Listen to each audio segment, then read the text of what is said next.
I had the privilege of interviewing Jimmy Dennis on April 1st of 2019, shortly after he was released from death row in Pennsylvania. He served 25 and a half years and had 2 execution dates actually scheduled. I mean, I'm talking about they asked him what his last meal was going to be, where he wanted his remains to be taken. It's unbelievable. 25 and a half years, he lived in a tiny cell on death row with the lights on. They never turned him off.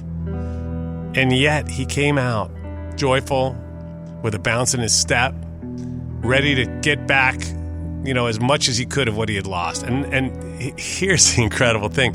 He was a singer when he was wrongfully arrested when he was 18 years old. He was, on the verge of getting a record deal with his group. And the good news is that a few months ago, he made his onstage singing debut in New York City at the Church of Rock and Roll event at Gospel. He sang Hallelujah and he killed it, I got to be honest with you. Now, he's in the process of launching a dog grooming business with his wife. The business plan is set, and I think they're going to make it a real success. He's also been the subject of the first Now This video documentary of the Wrongful Conviction podcast. And it is a beautiful, beautiful piece. He's a beautiful, beautiful guy. And Jimmy, if you're listening, I hope you're smiling and sleeping well too, because you deserve nothing but the best of everything. And we're here to share your story. Please sit back and listen to Jimmy Dennis.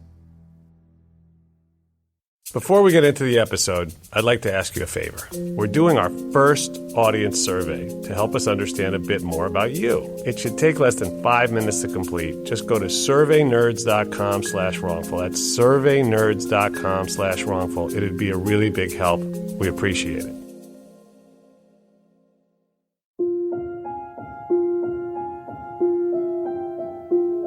This call is from a correction facility and is subject to monitoring and recording. Because I've been in here for, I can tell you exactly, 11,945 days, okay? 11,945 days I've been in here, and it hasn't been easy. 100 years? Man, I'm a kid. I didn't do anything,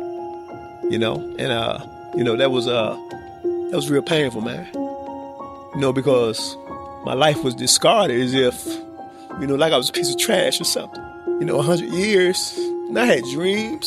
I wanted to do things. I wasn't committing crimes. I was a very good young man. That is what happens in so many cases. The cops have a hunch because they're so smart at the scene. They have a hunch. And then once they act on that hunch, they sort of develop tunnel vision. And they take off marching in the wrong direction. And that happens in so many of these wrongful convictions. They opened the cell door, and I walked downstairs. And I actually walked downstairs to be outside. It felt very strange to be, like I said, to be walking without no shackles on my feet. I thought it was a dream, but then again, it wasn't a dream. This is Wrongful Conviction. Welcome back to Wrongful Conviction. Today, I have a guest whose story has to be heard to be believed. It's a Philadelphia story. It's a death penalty story. And it's sort of a miracle, actually, that you're even here at all under the circumstances, much less with a smile on your face. So, and he does have a big smile. So I want to welcome to Wrongful Conviction, Jimmy Dennis. Thank you so much, Jason. And Thank Jimmy, you for having me. Oh, you're welcome. And like I always say, I'm sorry you're here, but I'm glad you're here.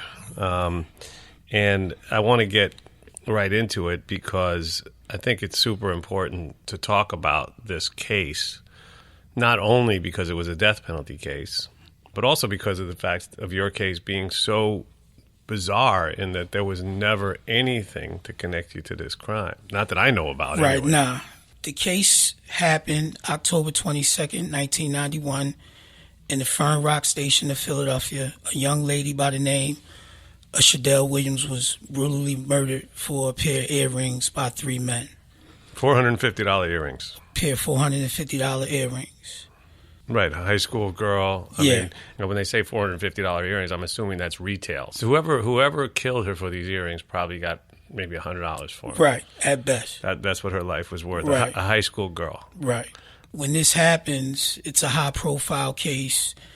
The community is outraged by it, so on and so forth. In Philadelphia, there's a lot of pressure in high-profile cases for the cops to solve crime. So you weren't there when it happened. No, I wasn't there. In fact, you weren't even close by. I wasn't even close by. Well, let's go back to that, because where were you and how did they end up? Like, I mean, it seems so random that you were several miles away. Right. And then yet they end up picking you up, and then the whole thing goes sideways and backwards from there. So at the time of the crime, I was on a bus in Philadelphia called the K Bus, traveling to Abbotsford Projects, where I seen someone familiar, you know what I mean, just acquaintance I said hi to. All this was instantiated, right? Even the time I said that I got on the bus and got off the stop, the bus driver testified that that was correct, right? So all these things were instantiated. So the police came around, they went to every neighborhood in the city of Philadelphia, and they started picking up stick-up boys. And when they did that, a group of individuals lied and said my name for ungodly reasons of jealousy or whatever you might want to call it. And you were 21? I was 21. I was a young man. I wasn't even a man. I had many aspirations of being in the music business. I would come up here to New York to the New Music Seminar every year. My group was one of the best amateur groups in Philadelphia, and we were receiving interest from, music people. What group was that? Sensation. And we had won many talent shows. What kind of style of music was it? R&B. R&B. And you were the singer? I was the lead singer. Wow. And so, who knows? We might have even crossed paths at the New Music Seminar back then without even knowing it. Yeah. But then things obviously took a terrible. Right. And then things just started to turn from there. You even see in the statements that they all had talked on the phone or whatever, and then they just, made up this, story that I, had on these clothes and that I was doing these things, and the police ran with it. But none of these people ever testified.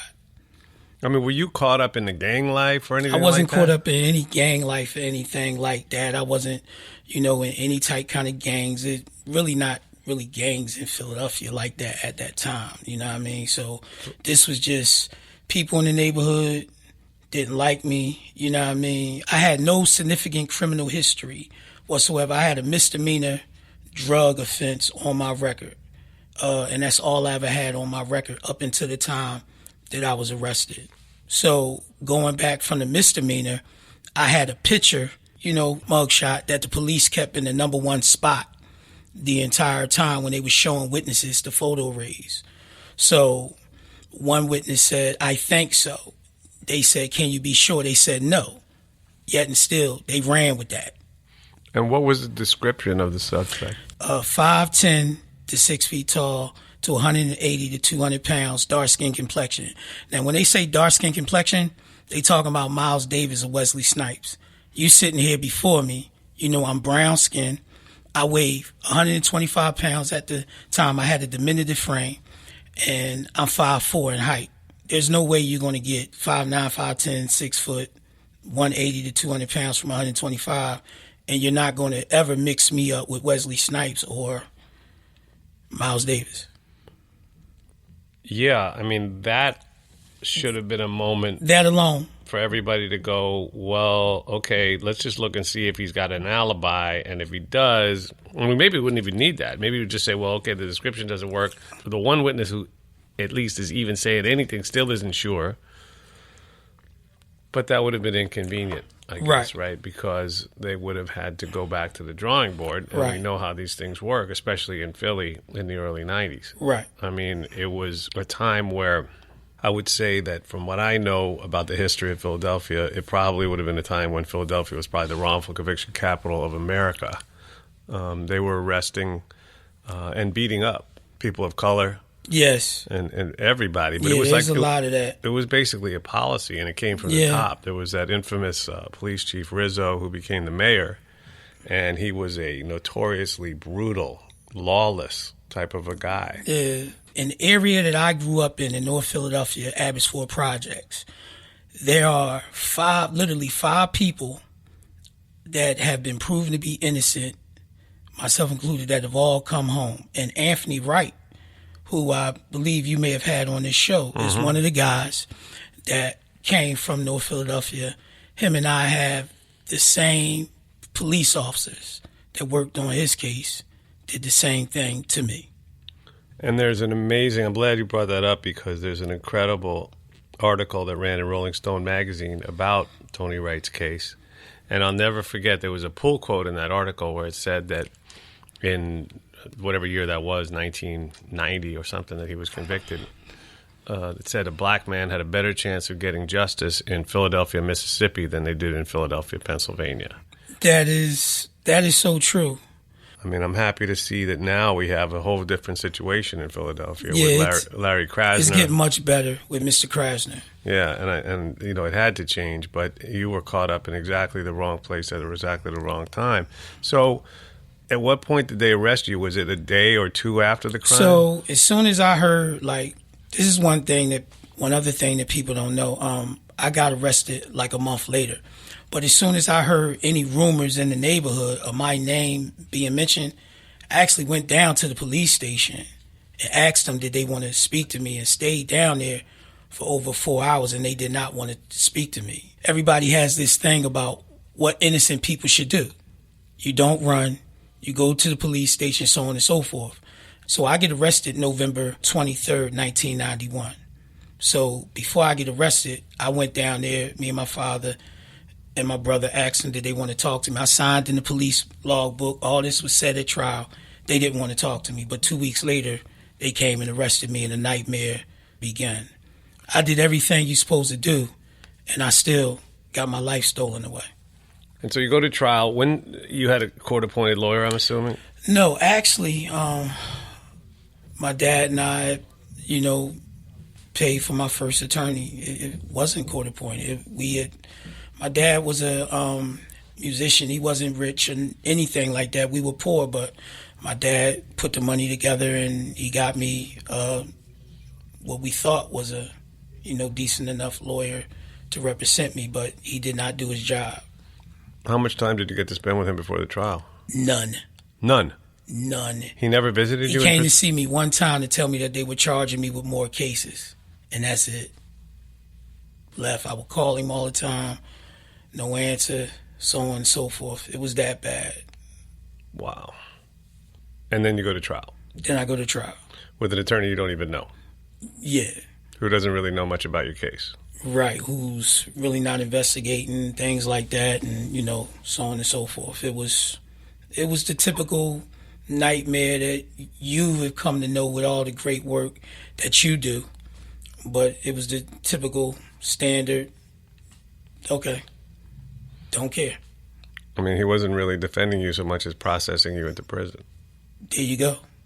And, I mean, was he alcoholic or drug addict? Or just... No. There was an article at the time that said him and two other attorneys took on the most homicide cases in the city of Philadelphia. It kind of came out like in the mid-'90s, but, Oh, so he was just taking as many cases as he could get to make as much money as he could and not really worrying about the outcome. Yeah, that's how I feel. That's what it sounds like. I mean, how else can you justify that? I mean, and when you say they were trying to put other cases on you, what kind I was charged with over 9 other robbery cases. They tried to make it look like I was Jesse James, and I was nothing of the sort. If you go back in my community and you do your own type of investigation, which my lawyers and everybody do, everybody be like, yo, he was a good kid. You know what I mean? Nobody's perfect, but he ain't no robber, he ain't no murderer, he ain't no stick-up boy, you know what I mean? So I was charged with 9 other cases that were later dropped, all except for one. All except for the one, the original one, or except for another one besides that? All except for another one besides that, yeah. So you go to trial. Right. And you're charged with capital murder, which is murder in the act of committing another felony, which was robbing her of the earrings, right? Yes. And so how long did the trial last? The trial went from September, about 21st, 25th, to October 16th. I was found guilty. October 19th, they gave me the death penalty. Each part of that trial, it was hard.